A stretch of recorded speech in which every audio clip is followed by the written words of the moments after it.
આપણે આ વિસાવદરની ચૂંટણીમાં કીધું હતું કે મુંડન કરીશું, ગોપલો જીતે. જો આ કર્યું, આખું મુંડન છે. ક્યાંય તો દર્શક મિત્રો, આ બાપુ તો સાચા નીકળ્યા. કેમ કે મિત્રો, બાપુએ ચેલેન્જ લીધી હતી કે વિસાવદર ચૂંટણીમાં જો ગોપાલ ઇટાલિયા જીતશે તો તે પોતાની દાઢી અને મિત્રો વાળ છે તે કઢાવી નાખશે. અને મિત્રો, લોકો અત્યારે થોડા દિવસ પહેલા જ મિત્રો તેમને ટ્રોલ કરતા હતા કે બાપુ તમે તમારી દાઢી અને વાળ કઢાવી નાખો. ત્યારે મિત્રો અત્યારે બાપુએ દાઢી અને વાળ સાચે જ કઢાવી નાખ્યા છે. મિત્રો, આ બાપુ તો ખૂબ જ સાચા નીકળ્યા.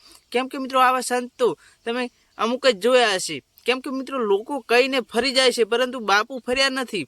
બાપુએ સાચે જ પોતાના જે દાઢી અને વાળ પણ કઢાવી નાખ્યા છે અને મિત્રો ચોટી પણ રાખી નથી, એવું આ બાપુ કહી રહ્યા છે. મિત્રો, તો તમને શું લાગે, આ બાપુ કેટલા સાચા કહેવાય?